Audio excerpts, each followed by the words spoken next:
500 ईसा पूर्व में भारत एक बड़े सामाजिक और धार्मिक संकट से गुजर रहा था। समाज में जन्म के आधार पर ऊंच नीच तय की जा रही थी। धर्म केवल कर्मकांड और यज्ञ हवन तक सीमित था और आध्यात्मिकता को सिर्फ ब्राह्मणों का अधिकार माना जाता था। ऐसे समय में एक ऐसी क्रांति की जरूरत थी जो लोगों को समानता, करुणा और सच्चे धर्म का मार्ग दिखा सके। यही समय था जब महात्मा बुद्ध का आगमन हुआ।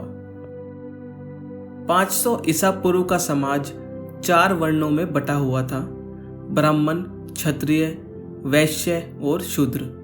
जन्म के आधार पर व्यक्ति का स्थान तय होता था और शूद्रों को शिक्षा और धार्मिक अनुष्ठानों से वंचित रखा जाता था।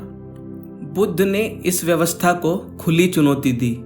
उन्होंने कहा कि किसी व्यक्ति की श्रेष्ठता जन्म से नहीं बल्कि उसके कर्मों से होती है।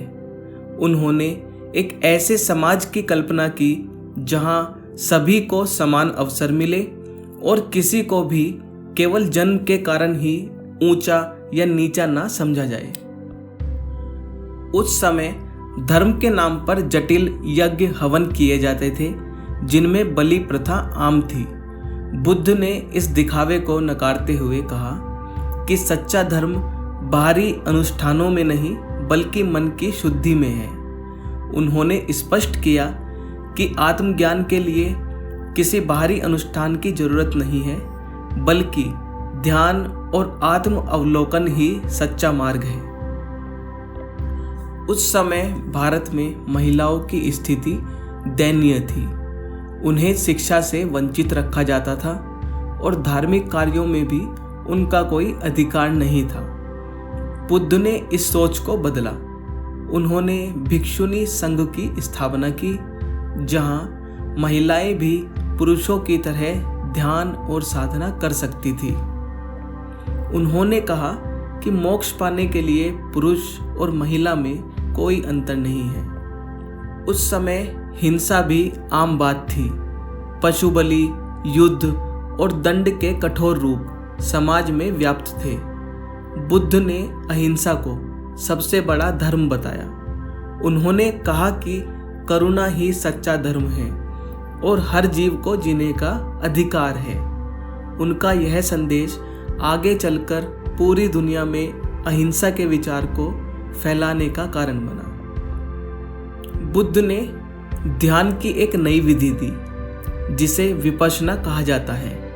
यह आत्म जागरूकता और मन की शुद्धि का एक सरल मार्ग था जो आज भी लाखों लोगों को मानसिक शांति और जीवन का संतुलन प्रदान करता है। उस समय राजा और आम जनता के बीच बहुत दूरियां थी। बुद्ध ने अपने उपदेशों में बताया कि राजधर्म का अर्थ सिर्फ शासन करना नहीं है बल्कि प्रजा की भलाई करना भी है। उन्होंने सम्राट अशोक को अहिंसा और धर्म के मार्ग पर चलने के लिए प्रेरित किया, जिसने आगे चलकर भारत और एशिया में बौद्ध धर्म को फैलाने में अहम भूमिका निभाई। महात्मा बुद्ध का आगमन केवल एक धार्मिक घटना नहीं थी, बल्कि यह एक सामाजिक और आध्यात्मिक क्रांति थी। उन्होंने जाति, धर्म, लिंग और सामाजिक असमानता के खिलाफ आवाज उठाई और एक ऐसा मार्ग दिखाया जो आज भी प्रासंगिक है। अगर 500 ईसा पूर्व बुद्ध नहीं आते तो शायद समाज और भी अंधविश्वासों और भेदभाव में जकड़ा रहता। उनकी शिक्षाएं हमें आज भी यह याद दिलाती हैं कि सच्चा धर्म मानवता, करुणा और अहिंसा में निहित है।